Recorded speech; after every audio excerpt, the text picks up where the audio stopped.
bienvenue donc pour ce nouveau live. Donc pour ceux qui nous suivent régulièrement, mais vous savez donc depuis quelques semaines, on se retrouve tous les lundis à 12h30 pour vous parler évidemment de couple, mais aussi pour vous parler d'argent. Et c'est pas voilà, aux antipodes de l'amour, parce qu'en fait quelque part l'argent est vraiment au centre de nos relations. Il ne faut pas oublier quand même que 46% des divorces et des séparations sont en fait motivés, en tout cas en grande partie, par des problèmes qui sont liés notamment à la répartition des dépenses et des revenus. Donc on voit que l'enjeu est de taille. Alors c'est vrai que ça fait donc plusieurs semaines qu'on vous partage ce qu'on appelle nous des conseils, des recommandations pour en tout cas pouvoir peut-être mieux, éviter ou en tout cas mieux gérer, je dirais, les tensions qui sont autour de l'argent. On a vu pourquoi il était évidemment important d'en parler, aussi de pouvoir être vraiment conscient, de comprendre ce que l'argent représente pour chacun d'entre nous dans le couple, parce que c'est vraiment quelque chose qu'on va amener au sein du couple. Et puis aussi, on a abordé des sujets, je dirais, beaucoup plus pratico-pratiques, notamment comment s'organiser au niveau des finances, est-ce qu'on va prendre compte joint, compte séparé, etc.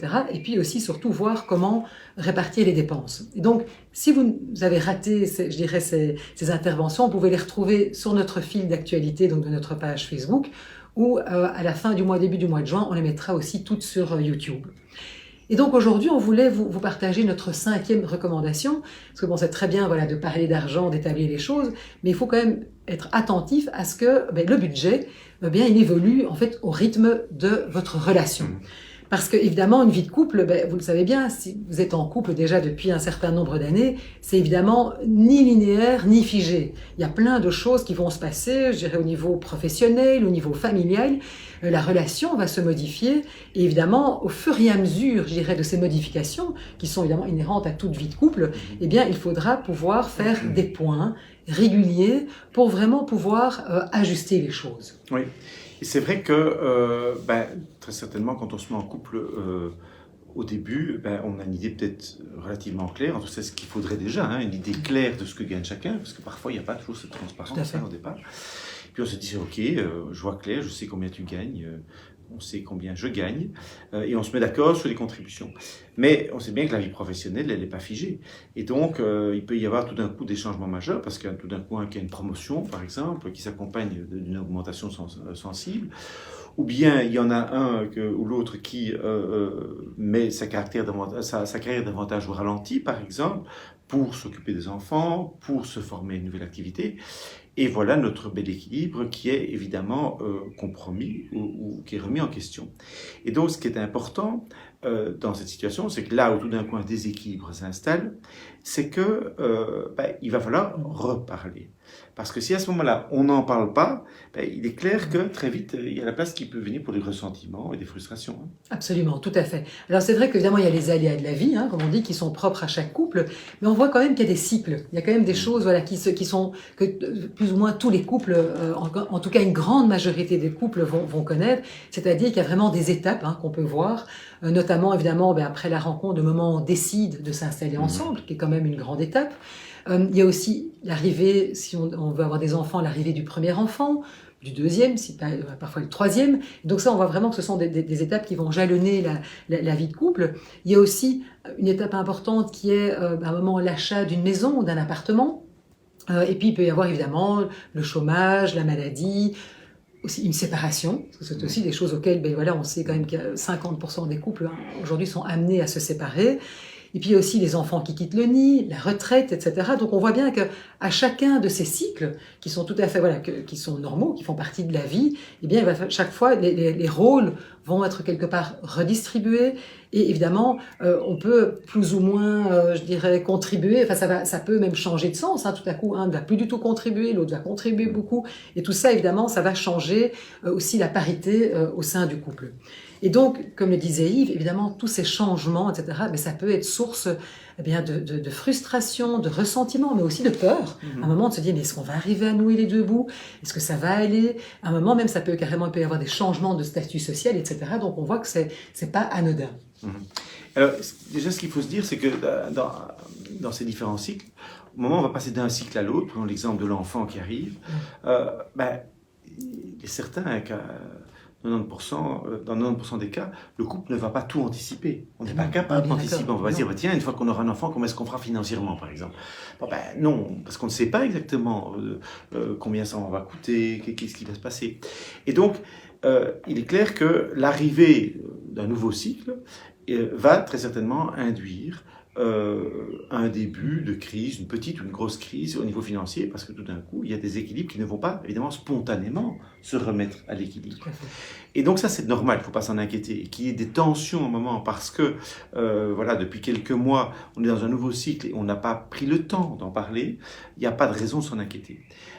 Par contre, ce qui est plus gênant, c'est que si on reste avec ces frustrations, ces ressentiments, eh bien, la crise temporaire normale, elle va se transformer, elle, potentiellement, en crise pathologique et une crise qui, évidemment, est beaucoup plus dangereuse pour le couple.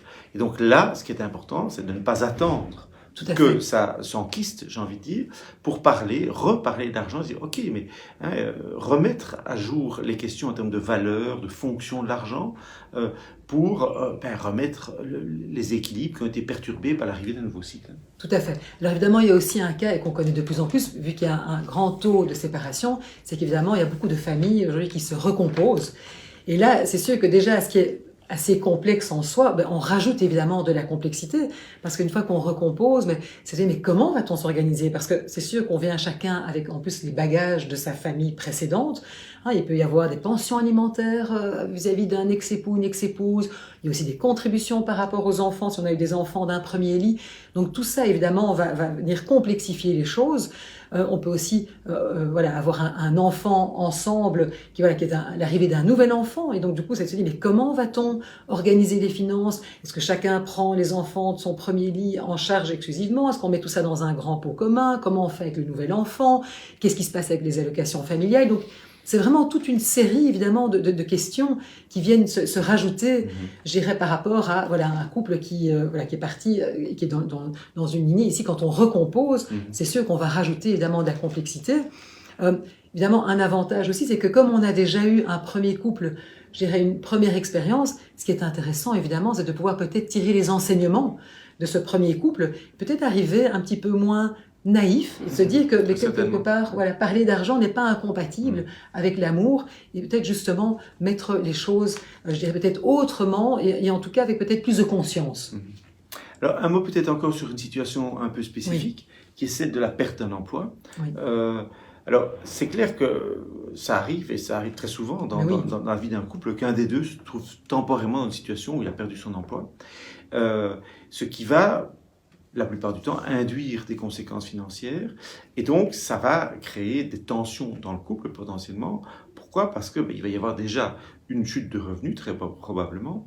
Mais en plus, la perte d'un emploi, c'est aussi une blessure narcissique importante. Là, ça remet en cause la valeur qu'on perçoit de soi, donc l'estime de soi. Ça peut induire un repli sur soi, une perte de lien social, etc. Et donc, par-delà les questions strictement financières, ça a aussi un impact sur le regard que mon conjoint peut poser sur moi. Et ça peut induire des frustrations, du ressentiment, des peurs dans son chef. Et donc, une fois de plus, ici, le maître mot, c'est parler, s'ouvrir à l'autre de ses angoisses, de ses peurs, de ses frustrations. Il y a là un nouveau cycle qui est entamé. C'est pas toujours facile. C'est pas facile, on se sent fragile à ce moment-là. C'est clair. Et donc, c'est le fait de s'en ouvrir à l'autre qui va permettre, là aussi, de restaurer une forme d'équilibre dans une situation qui est vraiment délicate. Absolument. Et donc, comme disait Yves, je pense que c'est vrai, c'est ce qu'on vous martèle là depuis plusieurs semaines. Je pense que c'est vraiment important de pouvoir en parler parce que, quelque part, parler d'argent, ça libère le couple. Et parler d'argent, c'est aussi parler d'amour. Et donc, c'est sûr que c'est pas toujours facile, comme le disait Yves, il y a des circonstances où c'est pas évident, on a peur d'en parler, on sait pas comment faire, quand on en parle, on se dispute. Et donc, vraiment, nous, le maître mot, c'est de vous dire, mais surtout, ne restez pas seul. Si c'est compliqué, ne restez pas seul face à ces difficultés. Vraiment, j'ai envie de vous dire, contactez-nous. Pour une première séance sans engagement, vous allez voir déjà en une séance, on peut faire énormément de choses. Donc, vraiment, ne restez pas seul. Et en tout cas, si vous avez apprécié cette vidéo, soyez gentils, likez-la, commentez-la. N'hésitez pas aussi à nous partager votre ressenti, peut-être vos questions, votre vécu. Enfin, c'est toujours très riche et très utile. Et en tout cas, nous, on vous dit mais à la semaine prochaine pour, voilà, on va vous partager notre 6e conseil et dernier conseil d'économie conjugale. Et d'ici là, on vous souhaite une très belle semaine. Au revoir. Merci beaucoup, au revoir.